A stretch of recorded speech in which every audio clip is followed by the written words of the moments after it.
your faith in a better future, and what we can do with each other, for each other. Tonight is your answer. The campaigns have wrapped, the ballots have been tallied, and the people have spoken, electing Olivia Chow as Toronto's next mayor.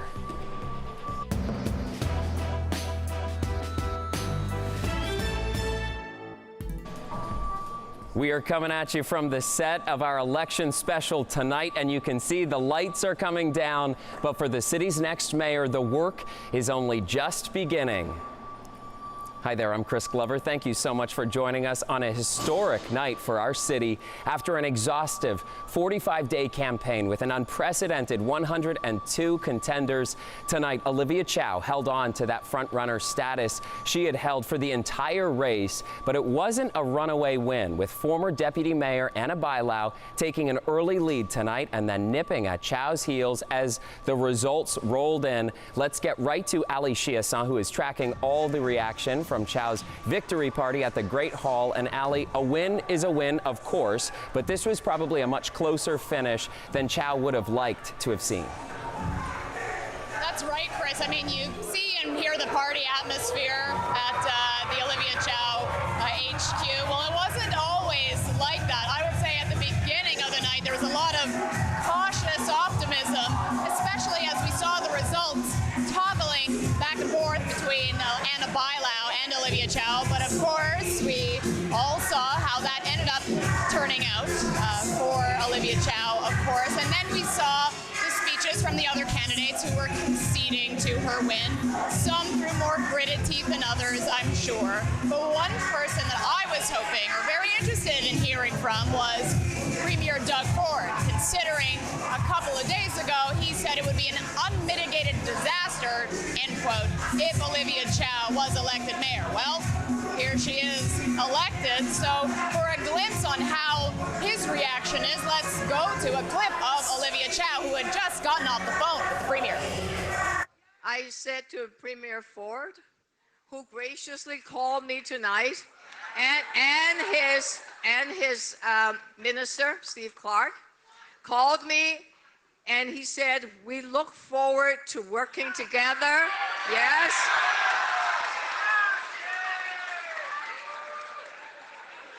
We look forward to finding common ground, right? Because I know we both believe in this people of this city. And yes, we both believe in, we love the city. The people have sent a message today. They want to get things done. Yeah.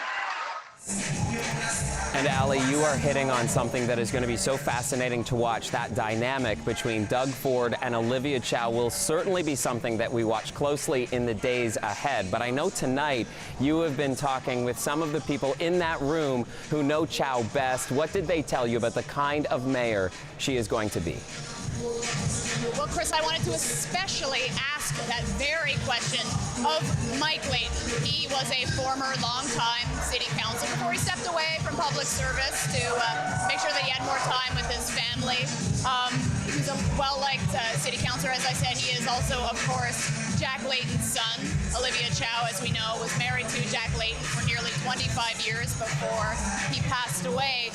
He knows, Mike Layton knows Olivia as family more than just a leader or community leader or politician. So I had to ask him. Here's what he had to say.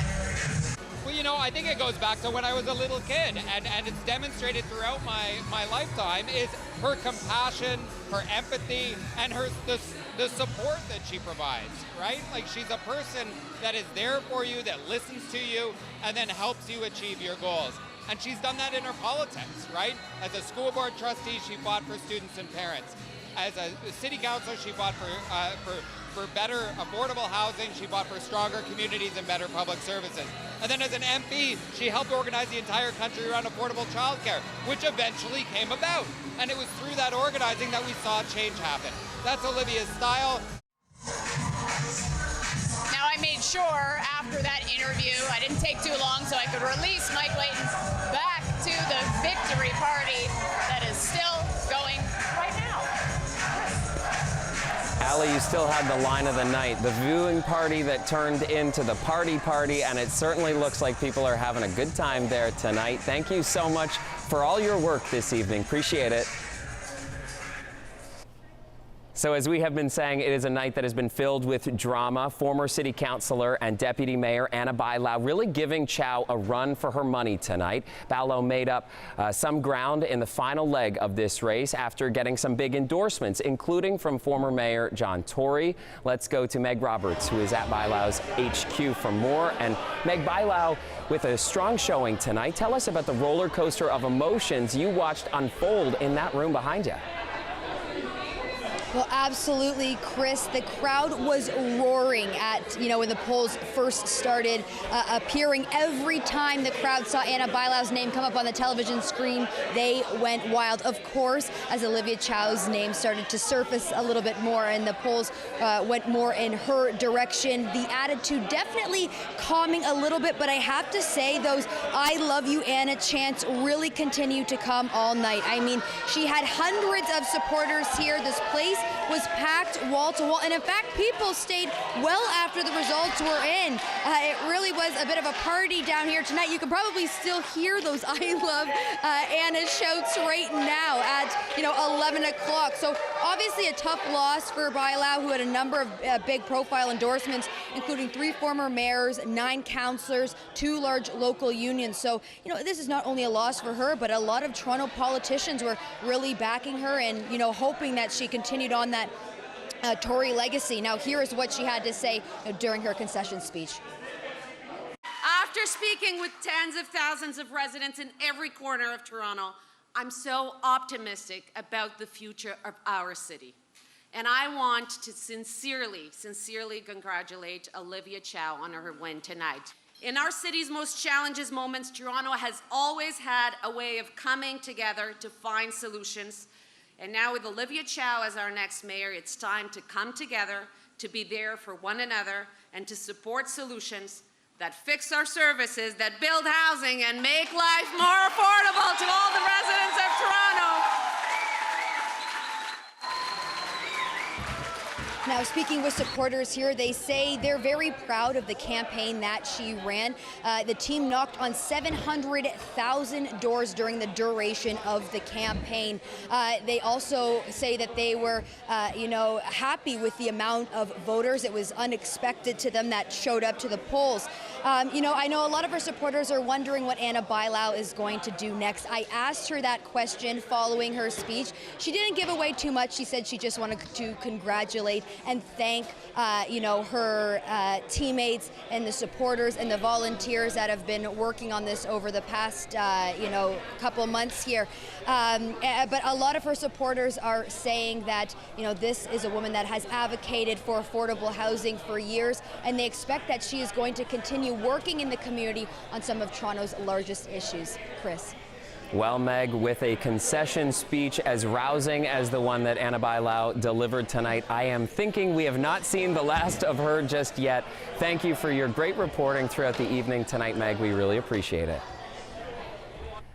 And now let's bring in Municipal Affairs reporter Sean Jeffords joining me, as you have been all throughout this night. Great work. Thank you. It's been a lot for sure, and especially because at one point it was just so tight, neck and neck there. But of course, Olivia Chow pulling off this victory tonight. How did she do it?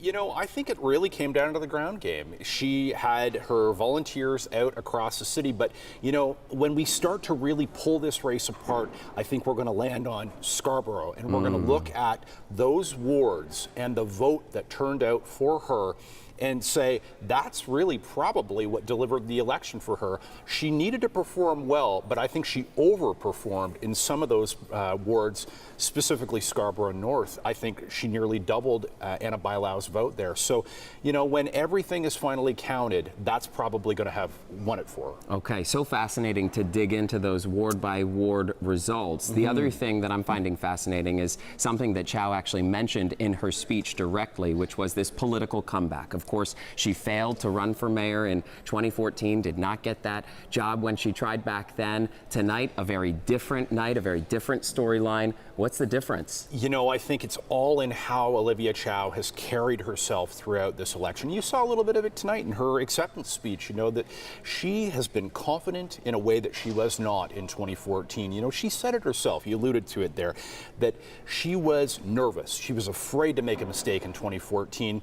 And as a result, I think voters saw that. She faded to third, and she just couldn't pull it out. But this time around, it's been different. She's been a really different candidate, very confident, and, you know, clearly that's been a big help for her.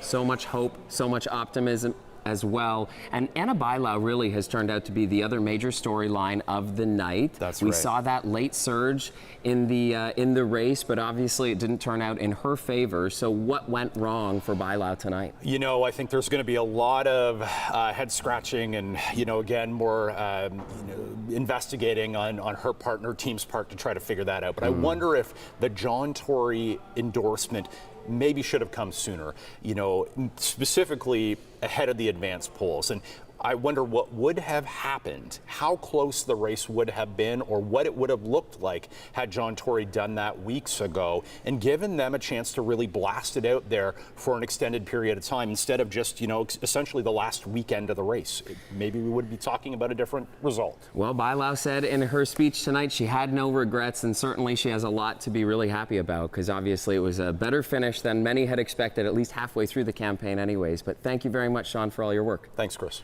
All right, let's turn now to more reaction, as lots of it has been pouring in over the last couple of hours. And the person responsible for bringing us back to the polls tonight, John Tory himself, weighing in. He'd thrown his support behind his deputy mayor, Anna Bailao, and tonight he released a statement saying, in part, "We are so fortunate to live in Toronto, and I know that Ms. Chow will work with council and the other levels of government to make our city even better. She loves this city, as I do, and I will do anything I can to help her in the days and months ahead." That from Mr. Tory. And earlier, Ali had mentioned Premier Doug Ford. Well, he released a statement congratulating Chow, and it reads, in part, "Throughout Olivia's life, she has proven her desire and dedication to serving the city that many of us call home. While we're not always going to agree on everything, what we can agree on is our shared commitment to making Toronto a place where businesses, families, and workers can thrive." So certainly some nice words there from the Premier, but it was not the result that he was hoping for.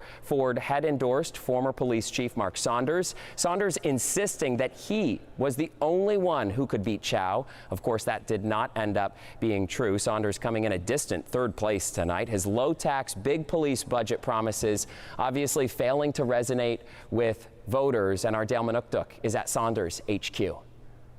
Well, it's another election and another loss for Mark Saunders, the son of Jamaican immigrants, the 38-year police veteran and former Toronto chief of police who served from 2015 to 2020. When he entered this race, he made public safety priority number one, saying that he would bring on 600 uniformed officers and 200 special constables. But about 2.5 weeks ago, the campaign switched strategies to stopping Olivia Chow. Mark Saunders made some bold moves, including changing some lawn signs to "Saunders is how you stop Chow." He also called on other campaigns to support him, including Mitzi Hunter, Brad Bradford, and Anthony Furey specifically, who there was some trepidation there about splitting the vote on the political right. Unfortunately, things did not work out that way. Saunders finished a distant third place when he was polling in the top two, top three throughout much of this election cycle. He did come down, speak to his supporters here. There's about 100 of them or so of them here. He did handle it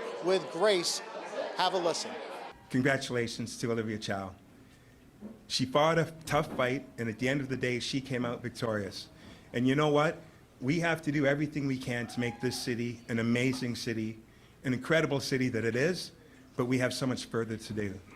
So we have to support Olivia Chow in that position of mayor.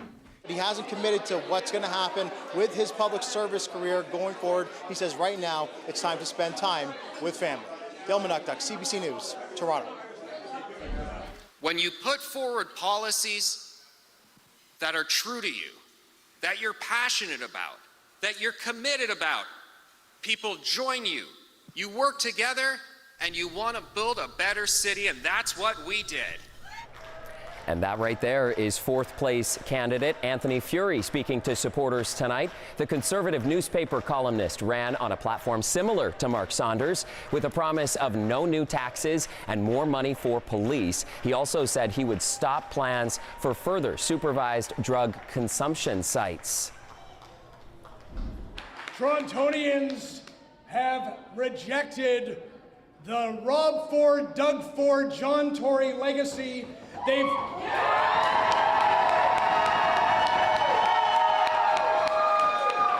demanded a new chapter for the City of Toronto. And a rough night for sitting City Councillor Josh Matlow. He congratulated Olivia Chow and thanked his supporters, but it was a rough night for him, finishing 5th place, who lost to Chow in his own riding of Toronto St. Paul's. Now, Matlow ran on the promise of a modest property tax hike and a 3-year freeze on the Toronto police budget to boost funding for social programs.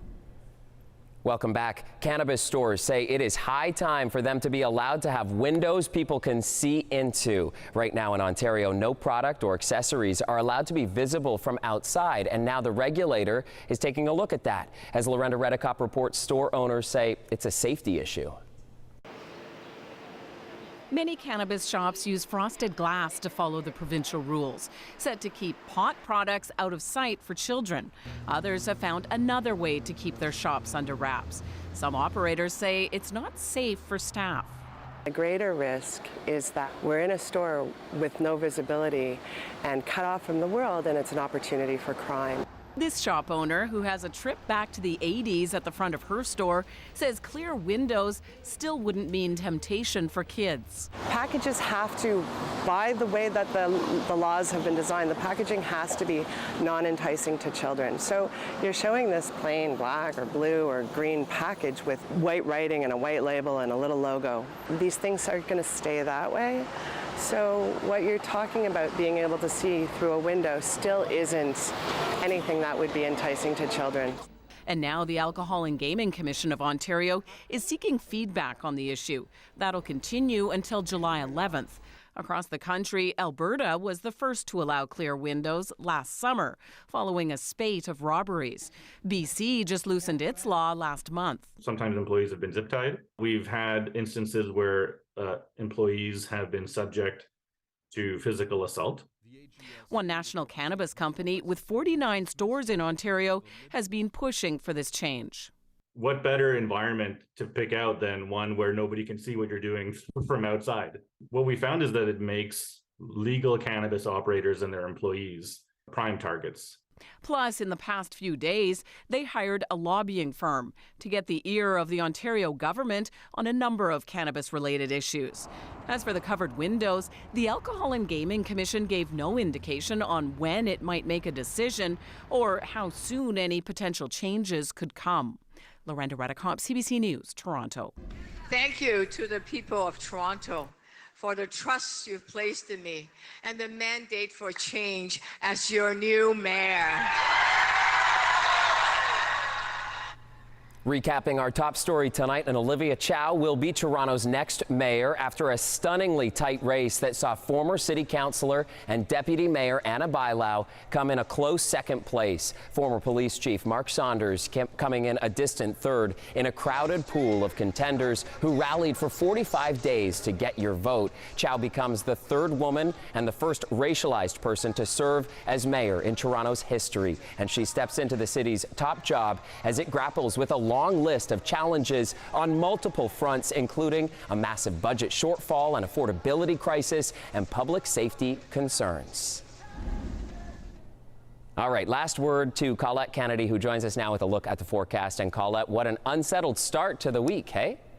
Thanks, Chris. Yeah, so much going on, and so much going on with our weather and things that are weather dependent as well. And when we're in a situation like this with this upper level low, and then it makes it even harder to plan anything, right? And today, the high in Ottawa was 27, but the humidex was up to 35, smoke in the skies, and then the severe weather that was running through eastern Ontario earlier with the thunderstorms. We even saw some areas with tornado warnings in Ontario and Quebec. 23 in Toronto, but it felt closer to 27 to 29. And of course, downpours here and there through the day, especially in the morning hours, trying to get out to the polls. And the fireworks show in Windsor, 22 degrees for the high.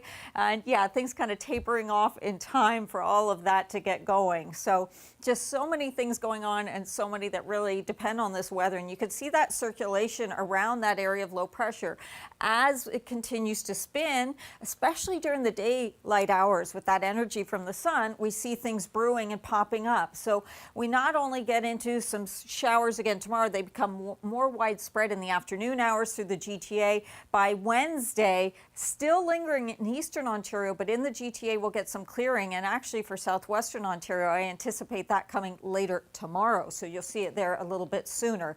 Improvement is coming though, as I say, towards midweek. Overnight temperatures, having a look at those, a lot of mid to upper teens. Again, that humidity there, so it feels like we're still in the 20s, and we'll be dealing with that into tomorrow as well. So as we roll things forward, just looking at the overnight reading tonight, 18 degrees. I haven't put a shower in here on the icon, but yes, there'll be some isolated showers. So isolated in nature that, you know, if you're lucky, you're not going to have to deal with that. And tomorrow afternoon, because it gets more widespread with that energy from the sun, just always have the umbrella around when we're in a pattern like this until that low really swings away. What happens as it moves, though, is we get into the southerly flow tomorrow. It's going to help some of the areas with the smoke, getting rid of it, but also bring some much needed rain into northern Ontario and parts of Quebec where we need to see that with the forest fire situation. Looking ahead, the temperatures bounce back as the sun comes back out in full force, and then we get into some active weather, summertime stuff as we get towards the weekend.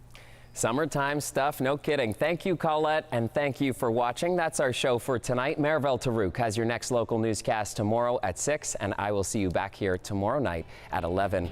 Have a great night, everyone.